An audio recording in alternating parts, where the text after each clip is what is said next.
Hey everybody, hello and welcome back to channel Info Island. So guys, we are back again with a very informative video जो कि आज के समय में चल रहा है. Recently एक बहुत बड़ा अपडेट आ चुका है एसएससी सीजीएल के द्वारा कि अब से जितने भी एसएससी के एग्जाम्स जो होंगे वो एडुकेटिव पैटर्न पे बेस्ड होंगे.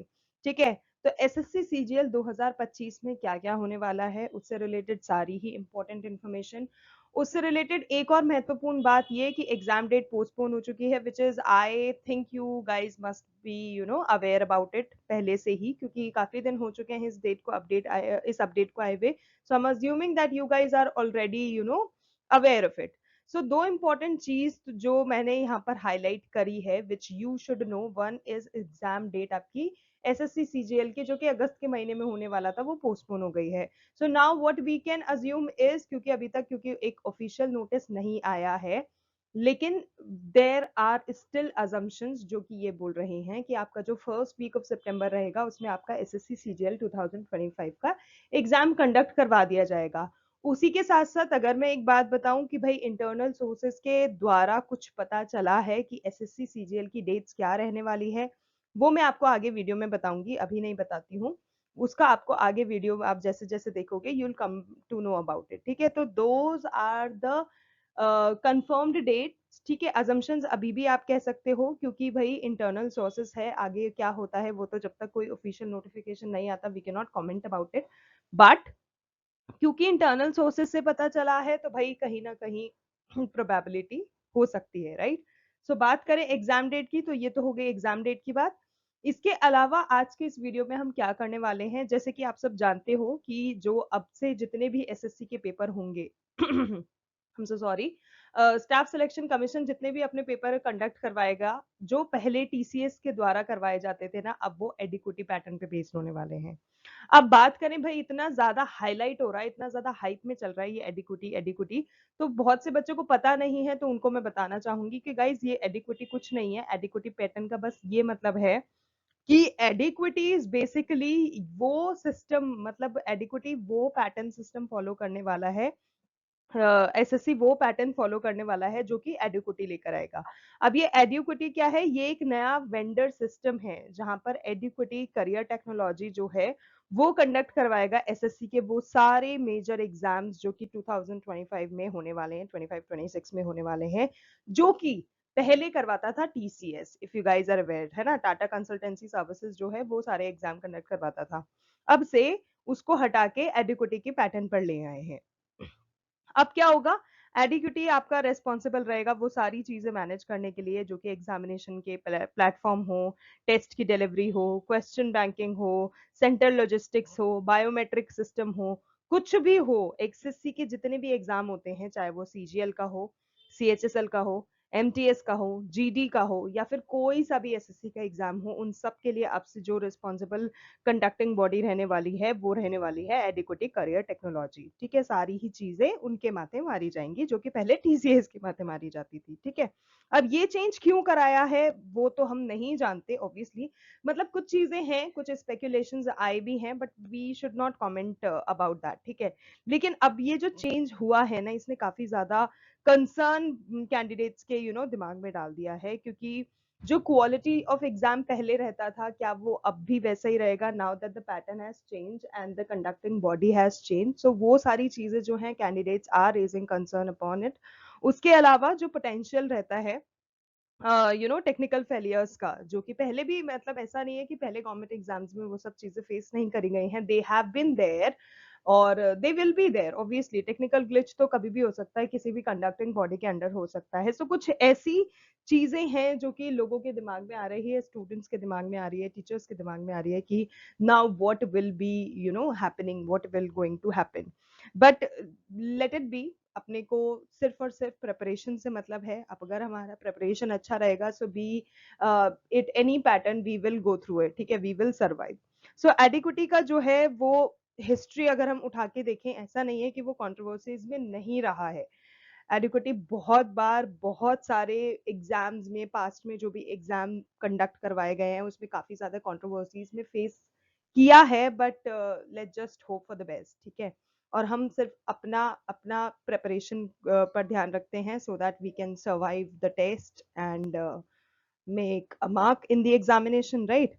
सो इसीलिए what we are going to do is, आज के इस वीडियो में हम आपके लिए कुछ ऐसे क्वेश्चंस, इंपॉर्टेंट क्वेश्चंस लेकर आए हैं, बहुत इंपॉर्टेंट मैं कहूंगी, जो कि आपके एडुकेटी पैटर्न पे बेस्ड है। पहले के जो ऐसे एग्जाम्स हैं जो कि इस पैटर्न के बेस पर कंडक्ट करवाए गए हैं, इस बॉडी से कंडक्ट करवाए गए हैं, उसमें जो पूछे गए थे वो उस तरह के क्वेश्चंस आपको इस वीडियो में मिलेंगे, जो कि 100% आपके एसएससी सीजीएल 2025 के एग्जाम में आपको हेल्प करने वाले हैं डेफिनेटली। तो एक एक क्वेश्चन अच्छे से देखना, पूरा वीडियो जरूर से देखना, कहीं स्किप मत करना, because mark my words, these questions are important. आप कभी कभी चीजें स्किप कर देते हो, बट पहले भी हम देख चुके हैं, जितने भी हमने प्रिपरेटरी वीडियोस में क्वेश्चंस डिस्कस करे हैं, चाहे वो किसी भी कॉम्पिटेटिव एग्जाम के क्यों ना करे हो, वो एग्जाम में 100% आए हैं। क्योंकि हमने देखा है, हमारे साथ जितने सब्सक्राइबर्स हैं, हमारे जितने कैंडिडेट्स हमसे जुड़े हुए हैं, हमने देखा है अगर हमने कुछ क्वेश्चंस प्रिपरेटरी वीडियो में डिस्कस करे हैं, तो वो हम एग्जाम एनालिसिस में भी बैठ के डिस्कस कर रहे होते हैं, which means they were there in the examination paper. और क्या चाहिए यार? So that's it about the intro, I would say. अब मैं वीडियो शुरू करती हूँ। आपको सारी चीजें एसएससी सीजीएल 2025 से रिलेटेड जितने भी की इंपॉर्टेंट चीजें हैं जो कि आपको पता होनी चाहिए, वो सारे बताऊंगी। एग्जाम डेट इंटरनल सोर्सेज के द्वारा क्या पता चली है वो आपको बताऊंगी। एडुकेटिव पैटर्न पे बेस्ड इंपॉर्टेंट क्वेश्चंस मैं आपको बताऊंगी, जो कि देख लेना, आपको अपने क्वेश्चन पेपर में देखने को मिलेगा। ठीक है, तो उसके लिए आपको क्या करना है, चैनल पे बने रहना है, चैनल को जल्दी से सब्सक्राइब कर लेना है, नोटिफिकेशन बेल आइकन को हिट कर देना है, जिससे कि आप इस तरह की इंफॉर्मेटिव वीडियो से रहता है ना कि you come to know about it. तो चलो अब जल्दी से वीडियो को शुरू कर लेते हैं। That's all about the talking. So guys, questions discuss करने से पहले मैं कुछ इंपॉर्टेंट चीज, जैसे कि मैंने आपको बताया था एसएससी सीजीएल एग्जाम से रिलेटेड छोटा सा सिनॉप्सिस आपको दे देती हूँ। तो गाइस, एसएससी सीजीएल एग्जाम की अगर अपन बात करें तो गाइस ये हर साल कंडक्ट करवाया जाता है, ठीक है, every year. Staff selection commission जो है वो रिक्रूट करता है कैंडिडेट्स को ग्रुप बी और ग्रुप सी की पोस्ट के लिए, जो कि अलग अलग गवर्नमेंट डिपार्टमेंट्स के लिए करी जाती हैं। उनमें कौन कौन से डिपार्टमेंट्स हैं? उनमें आपका इनकम टैक्स डिपार्टमेंट है, कस्टम डिपार्टमेंट है, सीबीआई है, सीबीडीटी है, सीबीईसी है। ये कुछ ऐसे गवर्नमेंट डिपार्टमेंट्स हैं जिनके लिए एसएससी सीजीएल मतलब स्टाफ सिलेक्शन कमीशन जो है वो कैंडिडेट्स को रिक्रूट करता है। और ये जो है ये बहुत डिमांडेड आपका नेशनल लेवल का गवर्नमेंट एग्जाम है सारे ही ग्रेजुएट्स के लिए, क्योंकि ये ग्रेजुएट लेवल पर होता है।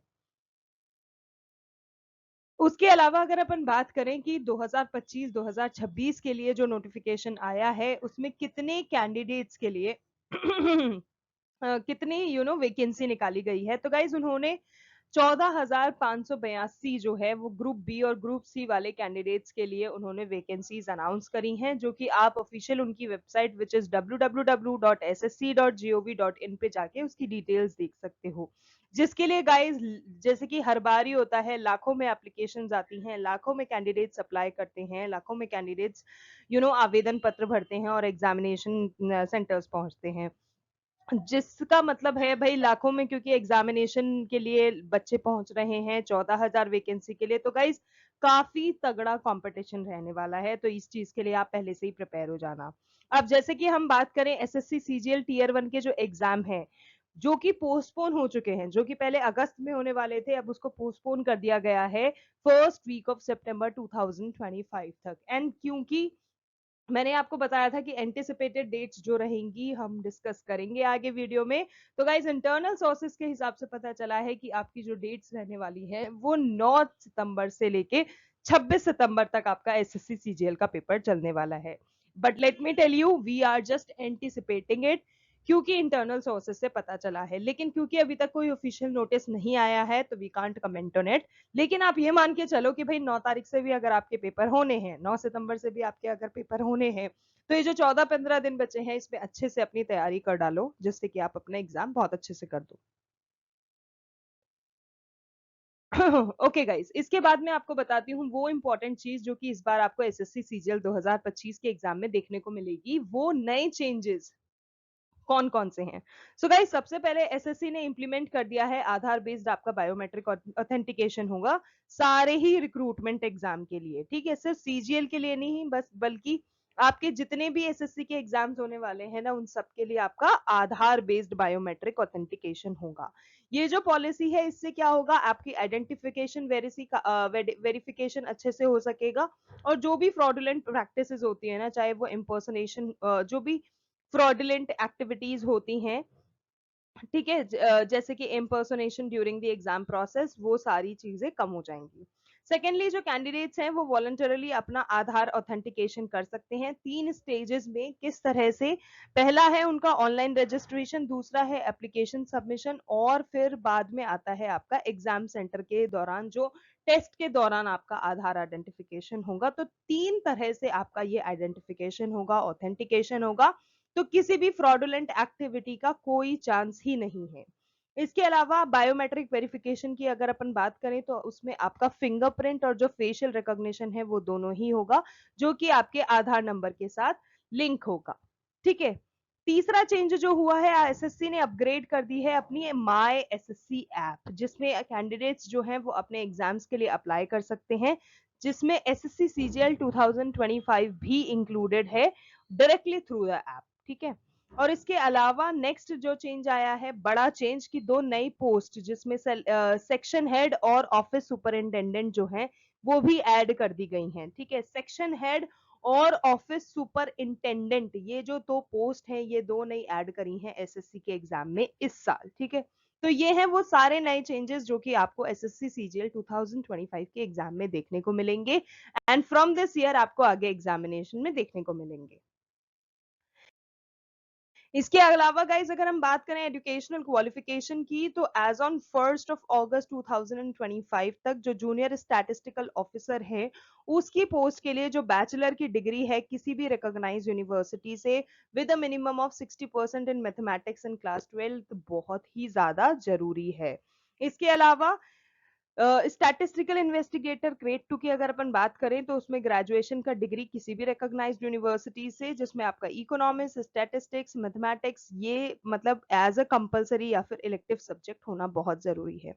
इसके अलावा रिसर्च असिस्टेंट या फिर हाँ, रिसर्च असिस्टेंट जो कि नेशनल ह्यूमन राइट्स कमीशन इन एनएचआरसी जो है, उनके लिए बैचलर डिग्री एक रिकॉग्नाइज यूनिवर्सिटी से या फिर किसी एक ऐसे इंस्टीट्यूट से जिसमें उनकी मिनिमम 1 साल का रिसर्च एक्सपीरियंस हो, किसी भी रिकॉग्नाइज यूनिवर्सिटी से या फिर किसी भी रिकॉग्नाइज रिसर्च इंस्टीट्यूशन से, तो वो भी जरूरी है। बाकी की जितनी भी रिमेनिंग पोस्ट रह जाती हैं, उन सब के लिए बैचलर की डिग्री किसी भी ऐसे सब्जेक्ट में जो कि उन्होंने किसी एक रिकॉग्नाइज यूनिवर्सिटी से कर रखी हो, वो जरूरी है। एग्जाम पैटर्न, अगर हम एग्जाम पैटर्न की बात करें, तो गाइस आपको पता ही होगा, जो स्टाफ सिलेक्शन कमीशन है उसने रिवाइज कर दी है आपकी CGL, which is your combined graduate level exam pattern. वो तो हम बात कर ही चुके हैं और डिटेल में और आपको आगे बताएंगे। अब ये जो एग्जाम है आपका, ये 2 टीयर्स में कराया जाएगा, जिसमें टीयर 1 जो है वो आपका क्वालिफाइंग इन नेचर होगा, जिसमें आपके पास ऑब्जेक्टिव मल्टीपल क्वेश्चन आएंगे। ठीक है। ये आपका अगेन सीबीटी होने वाला है, which is your computer based online test. Tier 2 की अगर अपन बात करें, which is your paper 1 and 2, तो गाइस पेपर 1 में आपके पास कुछ ऐसे कंपलसरी क्वेश्चंस होंगे जो कि कंपलसरी है। ये आपका जो पेपर 1 है, जो कि कंपलसरी रहेगा सारे ही पोस्ट के लिए, एंड अगेन ये आपका सीबीटी होने वाला है। लेकिन जो पेपर 2 होगा ना, वो सिर्फ और सिर्फ उन कैंडिडेट्स के लिए होगा जो कि junior statistical officer in the ministry of statistics and programme implementation के लिए अप्लाई करते हैं। ठीक है। Next we talk about the syllabus of SSC CGL 2025। तो गाइज उसमें आपके पास एसएससी सीजीएल के बाद ये जो प्रिलिमिनरी आपका एग्जाम होगा, उसमें general awareness, reasoning, quant aptitude and English language, ये सारे सब्जेक्ट्स आने वाले हैं। जिसमें किस तरह से होगा, जनरल इंटेलिजेंस और रीजनिंग के लिए जो टॉपिक्स आपको अच्छे से देखने हैं, वो है classification, analogy, coding, decoding, series, non verbal, word formation and matrix. General awareness और जीके के लिए आपको देखना है स्टैटिक जनरल हो गया। ठीक है। स्टैटिक जीके आपको आनी चाहिए, जिसमें आपका इंडियन हिस्ट्री होता है, इंडियन कल्चर होता है, साइंस हो गया, करंट अफेयर्स हो गए, इंडियन ज्योग्राफी हो गई, करंट सीएम हो गए, गवर्नर्स कौन है वो हो गए। इसके अलावा स्पोर्ट्स जो है वो है, बुक्स एंड ऑथर्स हैं, और इम्पोर्टेंट स्कीम्स हैं। ये कुछ ऐसे टॉपिक्स हैं जो कि बहुत अच्छे से आपको प्रिपेयर करने हैं जनरल अवेयरनेस और जीके के लिए। Next if we talk about quantitative aptitude, तो गाइज उसके लिए आपको simplification, interest, average, mensuration, DI, percentage, ratio and proportion और प्रॉब्लम ऑन एजेस आपको देख लेना है। इसके अलावा इंग्लिश कॉम्प्रहेंशन की अगर हम बात करें तो गाइज उसमें reading comprehension, fill in the blanks, spellings, cloze test, synonyms, antonyms, idioms, phrases, one word substitution और sentence correction. So guys these are those important topics जो कि आपके एसएससी सीजीएल का सिलेबस रहने वाला है। आपके पेपर में पूछे गए क्वेश्चन सिर्फ और सिर्फ इन्हीं टॉपिक्स में से आने वाले हैं, so better be prepared. Okay, so now is the time when we are going to tell you those important questions जो कि आपका जो नया एग्जाम पैटर्न है ना उस पे बेस्ड है और जो आपको 100% आपके एसएससी सीजीएल के पेपर में पूछे जाएंगे। So which are those questions, let me just tell you. So guys, सबसे पहला important question है, which organization has declared 2024 as the international year of कैमलिड्स। तो गाइज अगर हम बात करें इंटरनेशनल ईयर ऑफ कैमलिड्स की, तो यूनाइटेड नेशन एक ऐसा ऑर्गेनाइजेशन है जिसने डिक्लेयर करा है 2024 को as the international year of camelids. अब ये जो इनिशिएटिव है ये एम करता है to highlight the vital role of camelids, जो कि फूड सिक्योरिटी में, न्यूट्रिशन में, इकोनॉमिक ग्रोथ में, पर्टिकुलरली उन कम्युनिटीज के लिए जो कि ओवर 90 कंट्रीज है, कितना ज्यादा जरूरी है। So this is the answer for that question, United Nation. Okay, next we have which one is known as Charvaka School of Philosophy. So guys, जो Charvaka School of Philosophy है इसको हम लोकायता भी कहते हैं। सो लोकायता इज द करेक्ट आंसर। ये जो है ये एक ancient Indian school of materialism और अथीज्म पे बेस्ड एक स्कूल है। ये इमर्ज हुआ था अराउंड 6th century BCE में एंड कैरेक्टराइज किया जाता है bye it's rejection of concept जैसे कि आफ्टर लाइफ हो गया, कर्मा हो गया और अथॉरिटी ऑफ सेक्रेट टेक्स्ट से रिलेटेड है। सो यो Lokayata is the correct answer. Okay, ये जो स्कूल है this basically also emphasises empiricism and skepticism or advocating for knowledge derived from direct sensory experience. So basically ये किस चीज पे बेस्ड है वो सारी चीजें यहाँ पर आपको पता पड़ती हैं। इसके अलावा एक इम्पॉर्टेंट चीज which is the founder, so who is the founder of this particular Charvaka school, वो है आपका बृहस्पति। ठीक है, बृहस्पति को माना जाता है, ऑल्दो कुछ ऐसे स्कॉलर्स भी हैं जिन्होंने इस एट्रीब्यूशन पे डिस्प्यूट किया था, बट ट्रेडिशनली यही माना जाता है that the founder of this particular Charvaka school is Brihaspati. Okay, next question आपको एक पूछा जाएगा कि ये टाइप ऑफ सॉइल के बारे में। So guys a type of soil जो कि rich in lime, iron, magnesia and alumina होता है, तो गाइज वो होता है आपका black soil. So black soil यहाँ पर करेक्ट आंसर हो जाएगा बिकॉज ब्लैक सॉइल में आपको लाइम, आयरन, मैग्नीशिया, एलुमिना सब आपको प्रेजेंट मिलेगा। Okay, next है type of soil that are generally clear, deeper and impermeable. So guys वो होता है आपका clay soil. So clay soil यहाँ पर आपका correct answer हो जाएगा। Next we have a soil that is mainly found in Maharashtra, Madhya Pradesh and Gujarat. So guys that is again black soil, क्योंकि black soil की जो presence है वो सबसे ज्यादा महाराष्ट्र में, मध्य प्रदेश में और गुजरात में पाई जाती है। Okay, next question है what are the tributaries of Brahmaputra river from west to east? So guys if we talk about the tributaries of Brahmaputra river from west to east, तो उसमें आपकी तीस्ता रिवर आ जाती है, मानस रिवर है, Dhansiri river है, Lohit river है, दिबांग है, सियांग है, सुबनसिरी है, कामेंग है, बोरगोंग है, जियाभारली है, बुरॉय है, रोंगनादी है और दीकरोंग है। तो कुछ ही ऐसी रिवर्स है जो कि सारी आपकी ब्रह्मपुत्र रिवर की ट्रिब्यूटरीज है। Okay, next question, what is a foreign direct investment, जिसको हम शॉर्ट में बोलते हैं एफडीआई। सो गाइस एक फॉरेन डायरेक्ट इन्वेस्टमेंट जो है वो एक सब्सटैंशियल लास्टिंग इन्वेस्टमेंट होता है जो कि कंपनी बनाती है, करती है या फिर कंपनी या फिर गवर्नमेंट करती है किसी फॉरेन कंसर्न में। ठीक है, टिपिकली इसमें क्या होता है, आप किसी कंट्रोलिंग इंटरेस्ट को एक्वायर कर देते हो फॉरेन बिजनेस में और इस्टेब्लिश करते हो उनके साथ जॉइंट वेंचर, जो कि अलाउ करता है वो सारे ही इन्वेस्टर्स को एक्टिवली पार्टिसिपेट करने में जो उसके मैनेजमेंट पे पार्टिसिपेट कर सकते हैं। ठीक है, एफडीआई के जो बेनिफिट्स होते हैं या फिर एफडीआई जो है वो बेनिफिट करता है सबसे ज्यादा किसको, होस्ट नेशन को, किस तरह से, जॉब्स क्रिएट करके, टेक्नोलॉजी एडवांस करके and contributing to overall economic growth. Okay, next question. The writ of prohibition is issued by a superior court for. So इसमें आपका गाइस जो writ होता है prohibition का, इसको issue किया जाता है एक superior court के द्वारा in order to prevent an inferior tribunal from exceeding its jurisdiction या फिर violating legal principles.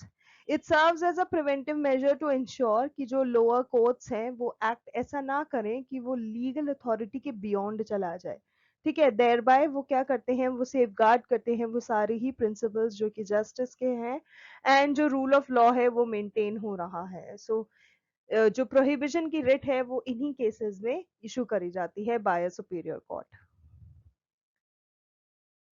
Okay, next question we have, what is Article 32 related to? So guys, Article 32 की अगर हम बात करें of the Indian Constitution, so it basically provides individuals the right to approach to Supreme Court for the enforcement of their fundamental rights. ठीक है, उनके जितने भी फंडामेंटल राइट्स हैं उनके एनफोर्समेंट के रिलेटेड अगर आपको पहुंचना है तो आप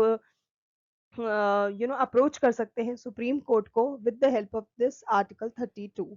ये क्या करता है, ये अलाउ करता है सभी सिटीजन्स को टू सी कॉन्स्टिट्यूशनल रेमेडीज अगर दे बिलीव कि जो फंडामेंटल राइट्स हैं वो वायलेट हुए हैं। ठीक है, तो उसको एक क्रूशियल मैकेनिज्म बनाया जाता है फॉर प्रोटेक्टिंग इंडिविजुअल लिबर्टीज।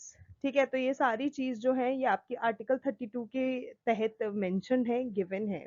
इसी रीजन के कारण जो आर्टिकल 32 है इसको heart and soul of Indian constitution भी माना जाता है, because article 32 is the only article जो कि फंडामेंटल राइट्स को प्रोटेक्ट करता है इंसान के जितने भी हैं उनके लिए। सो क्योंकि आर्टिकल 32 का मानना है कि जितने भी फंडामेंटल राइट्स हैं वो सिर्फ और सिर्फ थियोरिटिकल नहीं होने चाहिए बट प्रैक्टिकली भी इन्फोर्स होने चाहिए। So this is a reason जिसके कारण वो heart and soul of constitution भी माना जाता है। Okay, next question. A writ of habeas corpus for the release of a person can be issued if. So guys, habeas corpus की जो writ होती है इसको आप issue कर सकते हो कुछ cases में for a person अगर किसी इलीगल डिटेंशन में रिलेशन की इलीगल डिटेंशन से रिलेटेड कोई बात है, for example that the person is detained without legal authority और in violation of procedural safeguard, तो इस केस में आप हाबिस कॉर्पस की जो रिट है उसको इशू कर सकते हो। उसके अलावा डिटेंशन बियॉन्ड ऑथराइज्ड पीरियड, जो गाइस डिटेंशन एक्सीड करता है पीरियड परमिटेड जो कि लॉ ने दिया है, उस केस में भी आप हाबिस कॉर्पस की रिट को इशू कर सकते हैं। इसके अलावा वायलेशन ऑफ कोर्ट ऑर्डर्स, अगर कोर्ट ऑर्डर्स जो आए हैं, ठीक है, उसके बाद भी कुछ ऐसी चीजें हो रही हैं that the individual is held is held despite a court order for release, तो इस केस में भी वायलेशन ऑफ कोर्ट ऑर्डर में भी आप हाबस कॉर्पस की रिट को इशू कर सकते हैं। Next we have unlawful arrest, तो अरेस्ट ऐसे जो कि किसी वैलिड वारंट में नहीं किए गए हैं या फिर किसी ऐसे प्रोसेस ऑफ लॉ में नहीं किए गए हैं, तो अनलॉफुल अरेस्ट के केस में भी कर सकते हैं। लैक ऑफ jurisdiction है, if the court lakhs territorial jurisdiction over detaining authority, इस केस में भी आप कर सकते हैं। तो ये कुछ ऐसी कंडीशन है जो कि इंश्योर करती हैं that right to personal liberty is very much protected and जो इंडिविजुअल्स होते हैं they are not subjected to arbitrary detention. Okay, next आपको आर्टिकल 17 एक इंपॉर्टेंट टॉपिक है जो कि पूछा जा सकता है। So if we talk about article 17 of the Indian constitution, तो गाइड वो प्रोहिबिट करता है अनटचेबिलिटी को, इंश्योर करता है कि जितने भी सोशल डिसेबिलिटीज के फॉर्म्स हैं वो अबॉलिश कर दिए जाएं सारे ही, और जितने भी इंडिविजुअल्स हैं उनको इक्वली ट्रीट करा जाए बिफोर द लॉ, क्योंकि लॉ के सामने एक एक बंदा इक्वल है, ऐसा मानते हैं आर्टिकल 17 के तहत। It is a part of right to equality which aims to eliminate discrimination based on caste हो गया, रेस हो गया, या फिर किसी भी तरह का कोई सोशल फैक्टर हो गया। So Article 17 is basically related to what? It is related to removal of untouchability. Okay, next आपको आर्टिकल 18 भी एक इंपॉर्टेंट टॉपिक है जो कि पूछा जा सकता है। सो गाइस, आर्टिकल 18 क्या करता है? It prohibits the acceptance of titles except for military और academic honours to promote equality among citizens. It also restricts the acceptance of foreign titles by Indian citizens. जितने भी आर्टिकल हैं, चाहे 17 हो या 18 हो, वो दोनों ही क्रूशियल हैं एक सोशल इक्वालिटी को मेंटेन करने के लिए। डिस्क्रिमिनेशन नहीं हो रहा है इंडिया में, इस चीज को देखने के लिए, मेक श्योर करने के लिए और प्रिवेंट करने के लिए। Okay, next we talk about article 61। तो गाइस, आर्टिकल 61 जो है वो इम्पीचमेंट ऑफ द प्रेसिडेंट से रिलेटेड है। ठीक है, वो आउटलाइन करता है वो सारे प्रोसीजर्स जो कि इम्पीचमेंट ऑफ द प्रेसिडेंट से रिलेटेड है। So impeachment of the president is the correct answer here. ये जो प्रोसेस है ये इनिशिएट करा जा सकता है किसी भी सभा में, चाहे वो लोकसभा हो या राज्यसभा हो, जिसमें आपको रिक्वायरिंग अ रेजोल्यूशन जो कि अक्यूज करता है that the president of violating the constitution. The impeachment process is detailed and ensure fairness, involving multiple steps to uphold transparency, and it also serves as a constitutional remedy for serious violations. मतलब वही चीज है जो भी presidents के governance से related है, कुछ वायलेशंस अगर हो रही हैं, कुछ भी इम्पीचमेंट जो कि प्रेसिडेंट से रिलेटेड है, वो आपका आर्टिकल 61 में आता है। ओके, नेक्स्ट आपको लोकल विंस के बारे में पूछा जा सकता है, क्योंकि लोकल विंस अगर हम बात करें तो यूपीएससी वगैरह के जो एग्जाम्स होते हैं उसमें भी बहुत एक इम्पॉर्टेंट टॉपिक होता है। ठीक है, सो लोकल विंस के रिलेटेड कुछ पॉइंट देखो। सबसे पहले तो जान लो कि है क्या। सो लोकल विंस जो होती है ना, वो विंस होती हैं जो कि शॉर्ट डिस्टेंसेस पे उड़ती है, ब्लो करती है। ठीक है, and they are definitely influenced by local geographic features, जैसे कि वहाँ के प्रेजेंट माउंटेन्स हो गए, वैलीज हो गई, कोस्ट लाइन्स हो गए, तो कि ऑब्वियसली वो कहीं ना कहीं उसको इन्फ्लुएंस करेगा। सो वो लोकल विंड्स कहलाती हैं। Next if we talk about the type of local winds, so guys जो कॉमन टाइप्स है ना लोकल विंड्स के, जो सबसे कॉमनली पाए जाते हैं, वो हो गया आपका लैंड ब्रीज या फिर सी ब्रीज। ठीक है, ये लैंड या फिर सी ब्रीज जो होते हैं they only occur near coast lines. ठीक है, कोस्ट लाइन्स के आसपास आपको देखने मिलता है, and they are again influenced by temperature differences जो कि लैंड और वाटर में आपको देखने मिलता है। ठीक है, क्योंकि लैंड एंड वाटर में डिफरेंस है तो वो आपको यहाँ पर इन्फ्लुएंस करेगा। नेक्स्ट कॉमन जो लोकल विंड है वो है आपकी माउंटेन एंड वैली ब्रीज। ये वो है जो कि अकर करता है माउंटेनियस रीजन्स पे, जहाँ पे temperature differences between the mountain tops and valleys जो कि different different wind patterns create करता है। So that is mountain and valley bridge.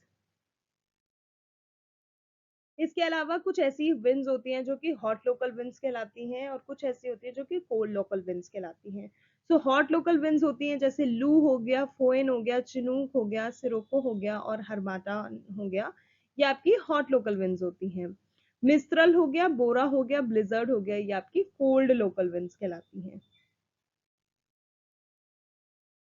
Okay, next important topic जो है जो कि आपके पेपर में पूछा जाएगा वो है आपका आईपीएल 2025 का। सो गाइज, आईपीएल 2025 से रिलेटेड कुछ इंपॉर्टेंट की थिंग्स आई वुड से जो आपको पता होनी चाहिए। वो नंबर वन, टूर्नामेंट फॉर्मेट है। जो आईपीएल 2025 का था, टूर्नामेंट फॉर्मेट क्या था, जिसमें 10 टीम आई थी जिन्होंने 74 मैचेस एक दूसरे के अगेंस्ट मैच करे थे, जिसमें जो ग्रुप स्टेज था वो आपका 22 मार्च से लेके 18 मई तक चला था। ठीक है, और जो प्ले ऑफ्स थे वो आपके स्टार्ट हो गए थे 20 मई से।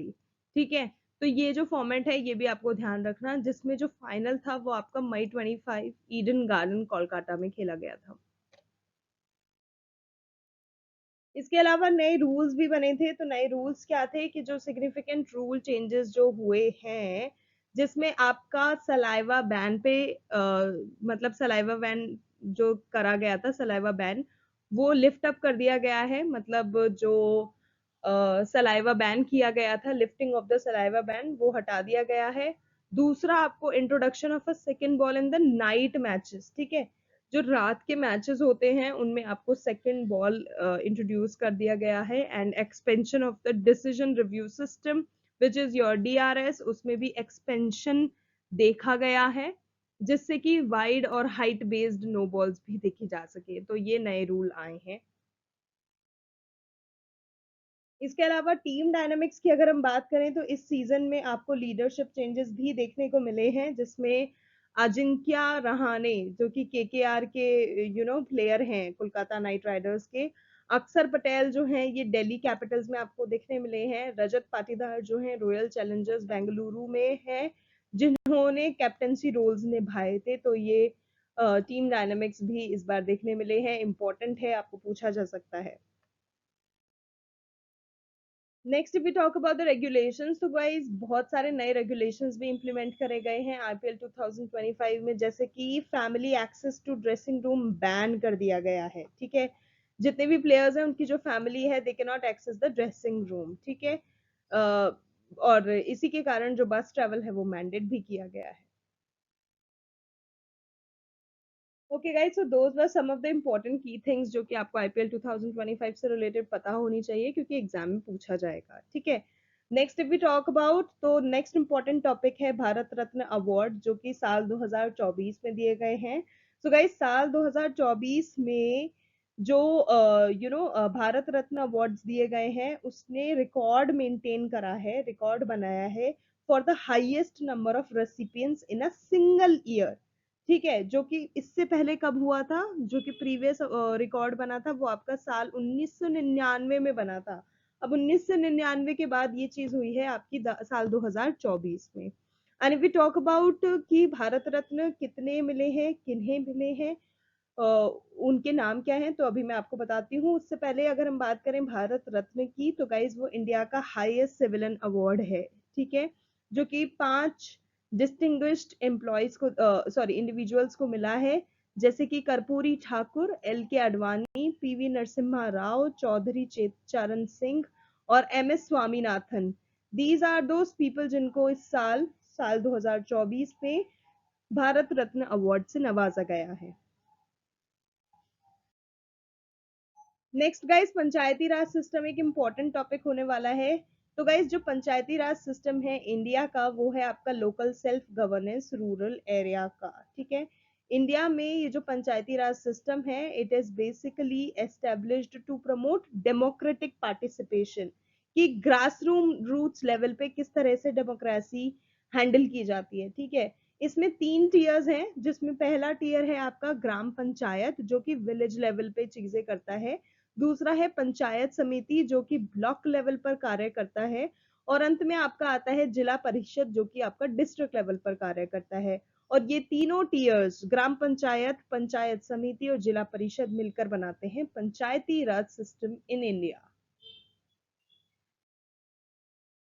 अब ये जो सिस्टम है ये आपका फॉर्मली एस्टेब्लिश हुआ था साल 1992 में, जिसमें 73rd अमेंडमेंट जो कॉन्स्टिट्यूशन का हुआ था उसके तहत इसको लाया गया था। सो 1992, जिसमें मेन एम यही था कि एम्पावर करा जाएगा लोकल पॉपुलेशन को। ठीक है, जो रूरल एरियाज में रह रही है उस पॉपुलेशन का एम्पावर किया जाएगा, डिसीजन मेकिंग प्रोसेस में उनको इन्वॉल्व कराया जाएगा, अकाउंटेबिलिटी जो भी रूरल डेवलपमेंट के लिए होती है उसमें उनको रखा जाएगा। अगला आपको विनोद कुमार शुक्ला जी के बारे में जान लेना है, क्योंकि ये भी आपको पेपर में पूछा जाएगा। सो विनोद कुमार शुक्ला जो है वो एक एमिनेंट हिंदी राइटर हैं। ठीक है, और उनको 59th ज्ञानपीठ अवार्ड, उनका नाम गया है as the recipient of the 59th Jnanpith award, जो कि इंडिया का हाईएस्ट लिटरेरी ऑनर है। ठीक है, ये 88 साल के ओल्ड ऑथर हैं, रिनाउन, जिनको शॉर्ट स्टोरीज, पोएट्री, एसेज, इन सब के लिए जाना जाता है, और छत्तीसगढ़ से पहले ऐसे राइटर हैं जिसे ऐसा एक प्रेस्टिजियस अवार्ड मिला है। ठीक है, नेक्स्ट आपको केशवानंद भारती केस 1973 का टॉपिक याद कर लेना है, क्योंकि इसमें से पेपर में प्रश्न आने वाला है। तो गाइज, ये एक ऐसा लैंडमार्क जजमेंट है जुडिशियल हिस्ट्री ऑफ इंडिया में, जिसने स्टैब्लिश करा है एक ऐसा बेसिक स्ट्रक्चर डॉक्ट्राइन जो कि ये स्टेट करता है कि जो लेजिस्लेटिव बॉडी होती है उसको फॉलो करना है ये वाला डॉक्ट्राइन, जबकि वो जितने भी अमेंडिंग पावर्स हैं उसको एक्सरसाइज करता है उस दौरान। ये जो केस है इसने कर्व करा है the power of the parliament holding that it does not have the power to amend किसी भी तरह का कोई फंडामेंटल राइट जो कि इंडिविजुअल्स के ऊपर आता है under part 3 of the constitution of India. अगला गाइस आपको ब्रह्मपुत्र रिवर सिस्टम के बारे में अच्छे से जान लेना है सारी चीजें, क्योंकि ये आपका टॉपिक पेपर में ट्रेंड करेगा।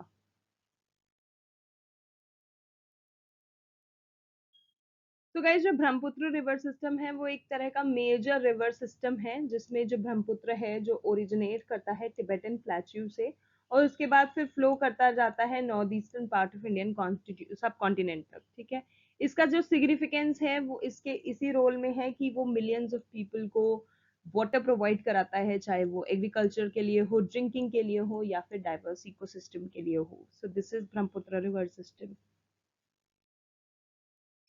ओके, नेक्स्ट क्वेश्चन आपको पूछा जा सकता है INC which is Indian national Congress, again a very important topic. ठीक है, तो गाइज इंडियन नेशनल कांग्रेस जो है ये आपकी 28 दिसंबर 1885 को इसकी स्थापना करी गई थी, विद वन मतलब with the title given as the major political party, जो कि इंडिया में तब से रही है obviously national Congress. It has played pivotal role in the independence movement. Indian independence movement जितने भी हुए थे ब्रिटिश कॉलोनियल रूल के अगेंस्ट, उसमें आईएनसी का बहुत बड़ा योगदान था। ठीक है, इसके अलावा आईएनसी जो है वो पहली मॉडर्न नेशनलिस्ट मूवमेंट रही है ब्रिटिश एम्पायर में, जो कि एशिया और अफ्रीका में देखे गए थे, जिसमें जो लीडर्स की अगर अपन बात करें तो इम्पोर्टेंट लीडर्स महात्मा गांधी रहे हैं, जवाहरलाल नेहरू रहे हैं। इसके अलावा गाइस खेड़ा सत्याग्रह भी एक इम्पोर्टेंट टॉपिक होने वाला है इस बार एसएससी सीजीएल में। तो गाइस जो खेड़ा सत्याग्रह है वो महात्मा गांधी के द्वारा शुरू करा गया था 22 मार्च 1918 को, खेड़ा डिस्ट्रिक्ट जो कि गुजरात में मौजूद है वहां पे। ठीक है, ये एक पीसफुल और नॉन वायलेंट मूवमेंट था जो कि सिर्फ और सिर्फ ट्रूथ अगेंस्ट इनजस्टिस पे बेस्ड था। ठीक है, जो भी लोग थे जिनके साथ इनजस्टिस हो रही थी उसके अगेंस्ट ट्रूथ से लड़ना, ये इसका मुद्दा था। जो गांधी थे ये उनका तीसरा सत्याग्रह मूवमेंट था, जो कि शुरू किया गया था 7 दिन बाद, जब अहमदाबाद मिल स्ट्राइक हुई थी, वहां पर जो मूवमेंट हुआ था उसके बाद। जब चंपारण सत्याग्रह का काफी ज्यादा सक्सेस देखा गया, जो कि और उसके बाद फिर अहमदाबाद मिल स्ट्राइक मूवमेंट में भी काफी सक्सेस देखा गया, तो महात्मा गांधी ने इस पर्टिकुलर खेड़ा सत्याग्रह को ऑर्गेनाइज करवाया खेड़ा डिस्ट्रिक्ट में, जिसमें वो चाहते थे जितने भी फार्मर्स हैं जो कि अपना रेवेन्यू नहीं पे कर पा रहे हैं due to famine and hunger and plague epidemics, उनको प्रोटेक्ट कराया जाए, उनको रेवेन्यू ना पे करना पड़े, because they are already going through a lot. तो गांधी जी का इस मूवमेंट में जो रोल था वो काफी ज्यादा लॉन्ग लास्टिंग था, जबकि कुछ ऐसे फार्मर्स भी थे जिन्होंने इसे इस मूवमेंट को स्टार्ट तो करा था with the help of local leader, जैसे कि मोहनलाल पांड्या हो गए, लेकिन बाद में जब खेड़ा जो सत्याग्रह मूवमेंट हुआ वो बहुत ज्यादा सक्सेस उसने फेस करा, क्योंकि गांधी और उनके जितने भी एसोसिएट्स थे उन्होंने अपना कंट्रीब्यूशन बिल्कुल नहीं छोड़ा। इसके अलावा अगर हम बात करें कि इस पर्टिकुलर खेड़ा मूवमेंट में क्या रहा है, तो गाइस इसमें मेनली जो पीजन पाटीदार कम्युनिटी है खेड़ा डिस्ट्रिक्ट की, उन्होंने पार्टिसिपेट करा है, जो ऐसे फार्मर्स थे जो ऑलरेडी सफर कर रहे थे क्रॉप डैमेज से, फेमाइन से, एपिडेमिक से, उनको सपोर्ट करा है। और ब्रिटिश गवर्नमेंट ऐसी जो कि टैक्स इंक्रीज करे जा रही थी उन लोगों के ऊपर, और जितना भी उनका रेवेन्यू रिडक्शन था उसको वो कर रही थी, तो उनके अगेंस्ट उन्होंने ये मूवमेंट करा। नेक्स्ट गाइस रजिया सुल्तान एक इम्पॉर्टेंट हस्ती हैं जिनके बारे में आपको पता होना चाहिए, क्योंकि क्वेश्चन पूछा जाएगा रजिया सुल्तान से related. So guys Razia Sultan जिनका पूरा नाम है रजियात उद्दुनिया वा उद्दून, ठीक है, ये इनका पूरा नाम है, जिनको पॉपुलरली रजिया सुल्तान के नाम से जाना जाता था।